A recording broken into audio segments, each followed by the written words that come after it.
Welcome to the 2023 Fleece-Lean Quilt Along. I'm Laura Struck from Made Peachy, and over this series of videos we're going to work towards creating a sampler quilt.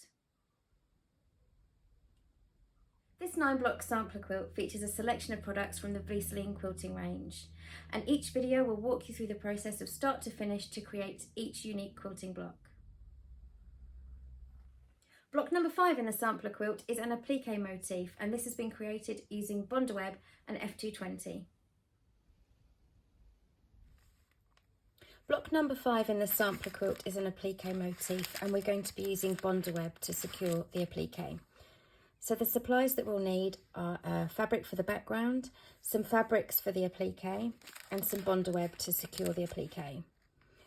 I'm going to be using a lightweight fusible interfacing, so here I've got F220, and I'm going to be using that to apply to the background fabric to give it some extra support. We're going to need some scissors, a rotary cutter, ruler and mat to prepare our fabrics and appliqué, and a pencil to transfer our motif. I'm going to be using the Fleece-Lean iron-on pressing cloth to apply the Bondaweb when I create the appliqué. Begin by preparing the fabric. So I've trimmed down the backing fabric to 8-inch square, which is the size of the finished block. I'm just giving it a nice press just to neaten the fabric. Along with the backing fabric, I've trimmed down the interfacing, the F220, to 8-inch square, the size of the finished block. And I've placed this with the adhesive side uppermost. So one side is smooth and the other side has a slight texture. You can run a pin along one side and that helps you detect which side has got the adhesive. I'm going to place the backing fabric on top and smooth out any wrinkles. And we're going to fuse the F220 onto the back of the cotton just to give it a little bit of extra support for our appliqué.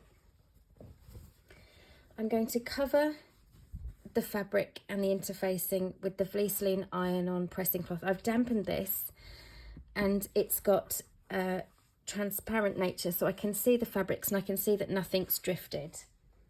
With my iron set on a medium setting, I'm going to press and hold and press and hold to bond the interfacing to the fabric. I'm using a medium heat with no steam, and the pressing cloth, because it's damp, is creating a slight bit of steam just to help fuse the interfacing. So it's a pressing and lifting motion rather than a sweeping ironing motion. And that will allow me to fuse the interfacing on without any ripples or bumps. Once all of the interfacing's been fused, I can remove the iron-on cloth. Obviously everything gets slightly hot once you've been ironing, so we need to remove our pressing mat, and we can place our interface block onto a cool surface to allow the adhesive to fully bond. To create the appliqué motif, we're going to be using Bondaweb, which is an iron-on adhesive. It comes on a carrier paper, so if you take a closer look, one side is smooth and that's the paper carrier sheets, and the other side is the adhesive web. You can see in the light it's got a slight glisten. Again, running a pin across both surfaces will indicate which side is the carrier sheet and which side is the adhesive. I'm going to create a 2-colour design for my appliqué, so I'm going to be using 2 different fabrics. I'm going to use the paper side uppermost to draw my motif. When creating your motif, you need to consider first the orientation. Everything that we create here is going to be mirrored. So if you're working with something that needs to be presented in a certain manner, so for example, if you're using words or letters, you're going to need to mirror the design first. I've sketched out a lightning bolt design onto the carrier paper side, so the paper side of the Bondaweb. And here I've got one element which will be used for one fabric and the second element for the second fabric. I'm going to just begin cutting out the motif. I don't want to cut onto the lines. I'm just going to cut around the design, and that will allow me to cut the fabrics incredibly neatly for my appliqué. So just using scissors just to carefully cut around each of the elements. Once the designs have been cut from Bondaweb, we can then begin to work with the fabrics. So taking one motif in turn, I'm going to position the motif onto the wrong side of my fabric. If you've got a fabric with a directional print, you can take that into consideration now. So I'm going to lay out my main fabric, and I'm going to first start by just giving everything a press so that all of the fabric is nice and flat as a nice base for the Bondaweb. I'm going to position my appliqué motif in Bondaweb on top of the wrong side of the fabric. And then I'm going to take the Vliseline iron-on pressing cloth, which I've got here. I'm going to place that over the appliqué motif in Bondaweb and the fabric.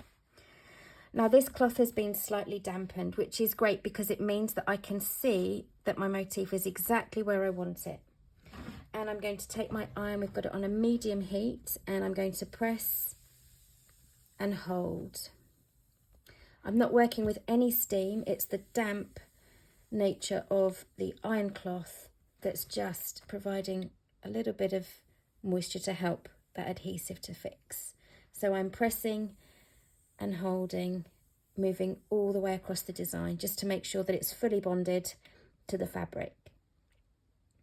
Because we're using this pressing cloth, it also means that the Bondaweb is not coming in contact with the plate of the iron, so I don't have to worry about any residue getting stuck to my iron. And then I can remove the pressing cloth and leave the design to cool. After around 30 minutes, the Bondaweb will have fully cooled and the adhesive will have fused onto the fabric. So we can take our scissors and begin to cut out the design. So following the lines of the design to cut out the appliqué motif. So we're cutting through the Bondaweb with the carrier paper through to our fabric. Once you've cut out the lines on the Bondaweb, you can reveal your design and cut out any subsequent elements. So here I've got a layered lightning bolt motif. In order to secure this onto our backing fabric, we're going to need to remove the backing paper, the carrier sheet that is on the back of our appliqué motif. So you can run a pin up the fabric to create a small tear that you can then peel away the backing paper. So the backing paper should come away nice and easily. If it doesn't, it's a sign that you need to reapply heat and secure the Bondaweb. So here we've got the whole design created with the backing paper removed. Now that the backing paper has been removed from the Bondaweb on the elements of our appliqué design, we can fuse it onto our backing fabric. So our backing fabric, which has our interfacing, pop that centrally onto our pressing mat, and then we can arrange our elements as we desire. So I'm going to pop this fairly centrally within my finished block and just ensure that all my fabrics are lining up exactly as I want them to. To fuse the appliqué motif onto the background fabric, I'm going to cover with the dampened Vliseline iron-on cloth. Because it's dampened and it's now transparent, I can see that while I've placed that cloth on, I haven't caused the motif to drift or move around in any way. I'm going to be using a medium heat on my iron with no steam, and again pressing and lifting to secure the motif onto the background fabric. It's important to make sure that all areas of the motif are covered so that it's fully bonded to the fabric. Because we're using the iron-on pressing cloth, we're not having any issue where perhaps if a small piece of Bondaweb had become visible on the outer edge of the fabrics, it's not going to come into contact with the iron plate and then stain or mark your fabrics. So once the design is fused into place, we can remove the iron cloth and allow the motif to cool. As with all iron-on interfacings, allowing time for the Bondaweb to cool down will let the adhesive set so that your fabrics are joined nice and securely. There's a few ways to finish our applique, so we could work with a hand stitch around the edge to provide a decorative border. We could use the machine and work a decorative stitch or a buttonhole stitch around the edge, or simply take a straight stitch around the edge just to finish the applique motif. Over at the sewing machine, I'm going to work a line of straight stitches around the edge of the applique motif to highlight the design. So I'm opting for a 50 weight thread here in a contrast colour. I'm going to place my needle quite close to the raw edge, and I'm using a 2.4 stitch length. I'm just going to carefully work all the way around the design to highlight the motif. Once you've worked around your applique motif in your chosen stitching design, the applique block can then be pressed and is ready to be quilted. Be sure to check out the other videos in the series to create all 9 blocks of your sampler quilt. You can find our Quilt as you go method video in the series also, and this will show you how to piece together your finished sampler quilt. Thank you so much for joining me for the Bleaseline 2023 Quilt Along. You can find out more about the Bleaseline products on the Bleaseline website at bleaseline.com, and you can follow us on social media on Facebook, Instagram and YouTube at Bleaseline UK. You can find me online at madepeachy.com. Please do share your projects online and tag us in your makes. We do love to see them.